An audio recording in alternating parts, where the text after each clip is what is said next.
Gonna keep on moving forward.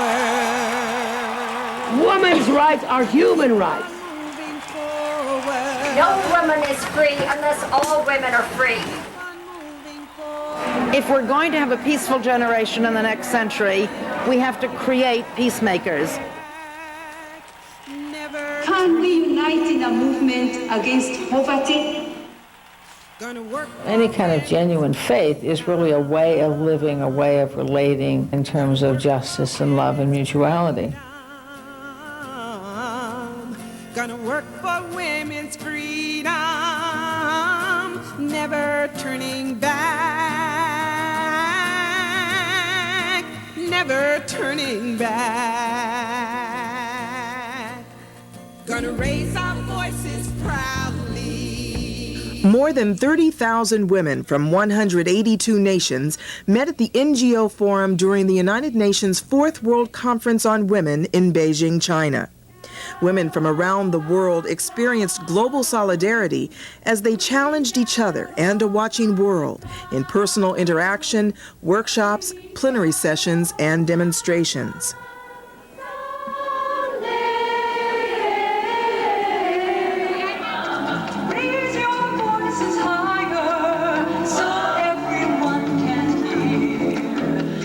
Music, dance, and cultural events further underscored women's commitment and contributions to critical issues of justice, peace, and the environment.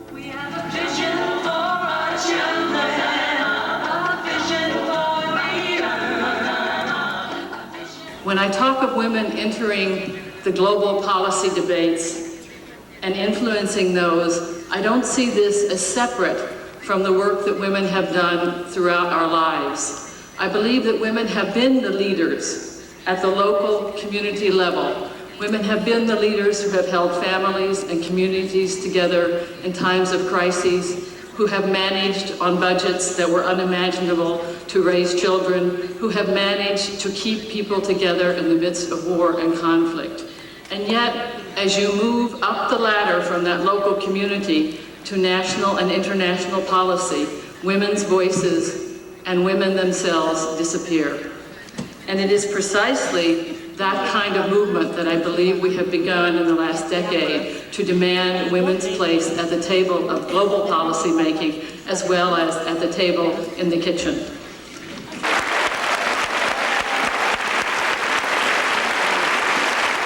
The issues of justice are what inspire me, because we had to rise up in our country and fight a dictatorship. And so I'm concerned as a politician with issues of justice for women, justice for the children, justice for the poor people.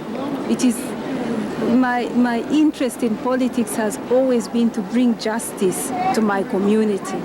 We have over 1 billion poor, people living in absolute poverty in the world. And 70% of this consists of women, and therefore poverty is a huge gender issue, because the feminization of poverty, how the economic situation is such that women are becoming the ones that are becoming poor, and this kind of issue has to be made known to the world. But I want to be very clear in a couple of things about justice. We mean by that the redistribution of human resources in an equitable way. So it's very much out of the socio-political, economic stand that we begin our work.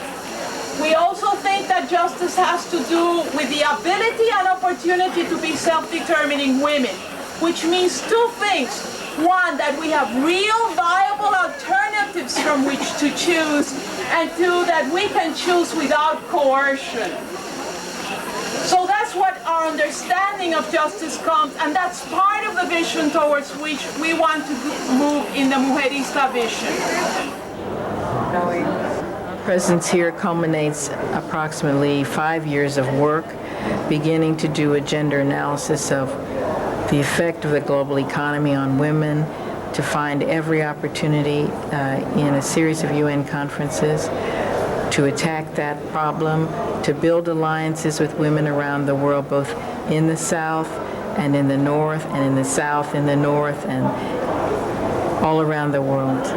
And this is a time for us to be together, to work on policy together, to try to move that agenda that says women are important, that their economic life is critical, and that if we don't work on it together, we can't depend upon anybody else to do that work for us. The issue that brings me here is the human rights of women. Zambia is a developing country, and I feel that human rights is very much a development issue.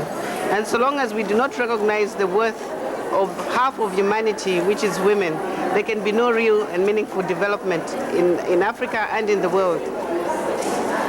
I'm tracking economic issues, both because I'm currently working as a community organizer with low-income women in Covington, Kentucky, and I'm interested in understanding how the global economy is really shaping and impacting their lives, but also because our community is making a particular effort right now to educate our own sisters on economic reality so that they can be better advocates in the global arena.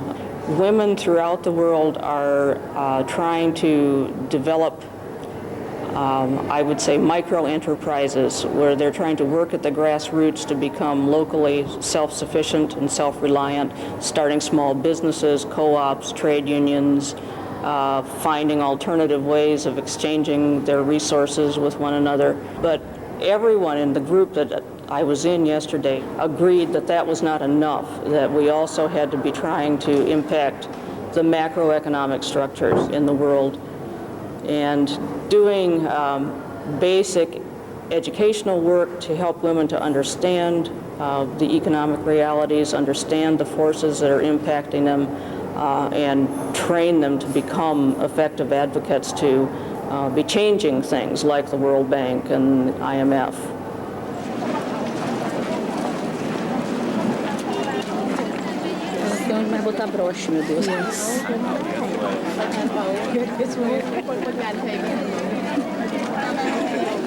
Hillary Clinton, there were those who tried to silence Hillary Clinton. She wouldn't be silenced.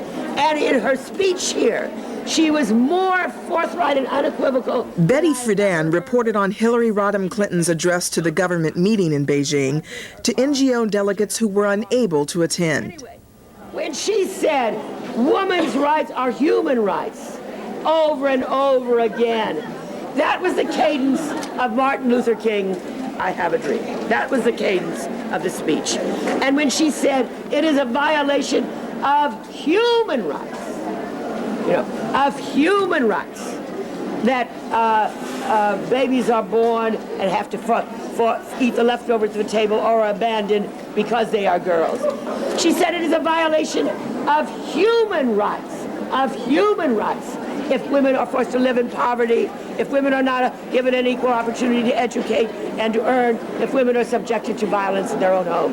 And Hillary Clinton made a strong statement to the fact that it weakens families when women are passive victims of violence in the home.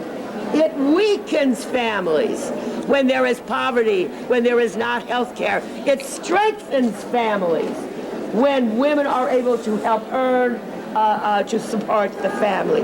It strengthens families when women and girls are given the education to reach their full potential. And she said so clearly, let us not be divided. Let us find a common ground to move on.